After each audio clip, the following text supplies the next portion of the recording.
తాకట్లో ఉన్న మీ బంగారాన్ని విడిపించి ఆ రోజు ఆన్లైన్ రేటుకి కొంటాం. Sharma gold company. కుక్కర్లో ఉడికించాడు, రోట్లో దంచేశాడు, చెరువులో విసిరేశాడు. ఇదేదో తినే ఆహారం కాదు, ఓ భర్త చేసిన కిరాతకం. కుక్కర్లో ఉడికించిందేంటో తెలుసా?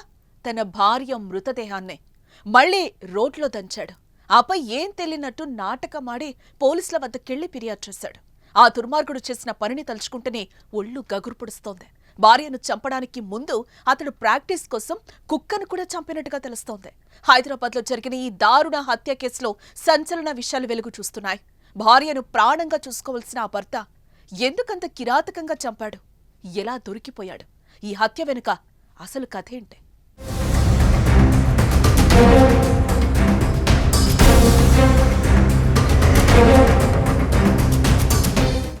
అనుమానం, లేనిపోని అపోహలు జీవితాలను నాశనం చేస్తున్నాయి. మెడలో 3 ముళ్లు వేసి జీవితాంతం వెలుగు నీడలా ఉంటారని అభయం ఇచ్చే భర్త భార్యను అనుమానించి చేస్తున్న దారుణాల సంఖ్య రోజురోజుకి పెరిగిపోతుంది. సగం జీవితాలు అనుమానాలతో నాశనమైపోతున్నాయి. ఈ హత్యకు కూడా అనుమానమే కారణం. ఆర్మీలో పనిచేసి రిటైర్డ్ అయిన ఆ భర్తకు భార్యపై ఉన్న అనుమానమే గొడవకు కారణమై ప్రాణాలు తీసేలా చేసింది.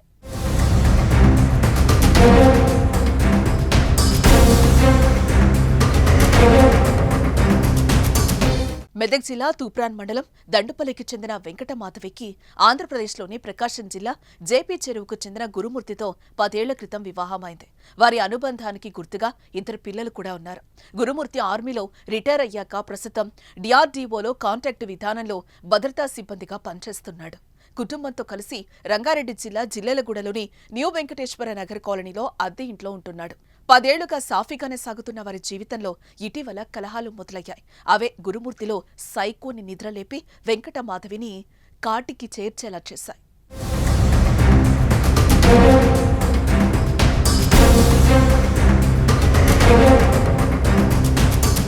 వెంకటమాధవిపై భర్త గురుమూర్తి అనుమానం పెంచుకోవడంతో ఇటీవల చీటికి మాటికి గొడవలు జరుగుతున్నాయి. ఈ నెల 15 గొడవ జరిగింది. సంక్రాంతి సెలవులకు వెళ్లిన చిన్నారులను తీసుకొచ్చే విషయంపై ఇద్దరూ గొడవ పడ్డారు.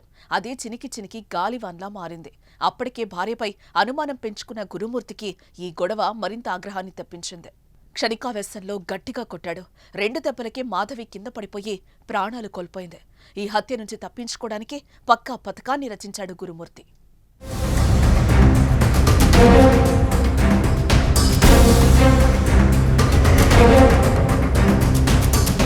మృతదేహాన్ని బయట పారేస్తే ఏదో ఒకరోజు దొరికిపోతామని భావించాడు. దొరకకుండా ఉండేందుకు ఆలోచన చేశాడు. ఇంట్లో చుట్టూ చూశాడు. అప్పుడు ఎదురుగా కుక్కర్ కనిపించింది. దాంతో ఓ ఆలోచన తట్టింది. మృతదేహాన్ని బాత్రూంలోకి తీసుకెళ్లి కత్తితో ముక్కలు ముక్కలుగా నరికాడు. ఎముకల నుంచి మాంసాన్ని వేర్చేశాడు. దానిని కుక్కర్లో ఉడికించాడు. ఎముకల్ని దంచి పొడి చేశాడు. ఆ మొత్తాన్ని జిల్లెలగూడ చెరువులో పడేశాడు. అయితే భార్యను చంపడానికి ముందు ప్రాక్టీస్ కోసం అతడు కుక్కను కూడా చంపినట్టుగా సమాచారం.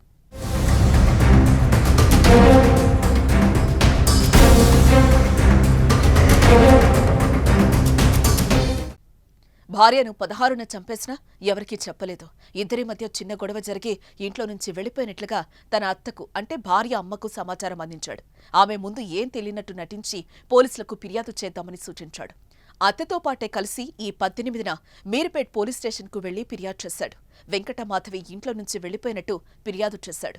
ఈ కేసును సీరియస్గా తీసుకున్న పోలీసులు విచారణలో ముందుకెళ్లే సమయంలో ఎక్కడో అనుమానం వచ్చింది. పైగా మాధవి ఇంట్లోకి వెళ్లిన దృశ్యాలు తప్ప బయటకెళ్లినట్టు ఇలాంటి ఆధారాలు లభించలేదు. దీంతో గురుమూర్తిని తీసుకుని తనదైన శైలిలో విచారించగా అసలు విషయాన్ని పోలీసులు ముందు కక్కేశాడు. సుబ్బమ్మ అనే మహిళ పోలీస్ స్టేషన్కి వచ్చి ఫిర్యాదు ఇవ్వడం జరిగింది. ఆ మహిళ ఫిర్యాదులో తనకి 3 కుమార్తెలు ఉన్నారని పెద్ద కుమార్తె అయినటువంటి మాధవికి గత 13 సంవత్సరాల క్రితం గురుమూర్తి అనే వ్యక్తితో వివాహం జరిగిందని, జరిగిన తర్వాత ఒక లాస్ట్ 5 years నుంచి వాళ్ళు ఇక్కడ మిరిపేట పరిధిలోని జిల్లెలగూడలో నివాసం ఉంటున్నారు. గురుమూర్తి ఆర్మీలో పనిచేసి రిటైర్ అయ్యి ప్రస్తుతం మన కంచనబాగులో సెక్యూరిటీ గార్డ్ గా పనిచేస్తుండు.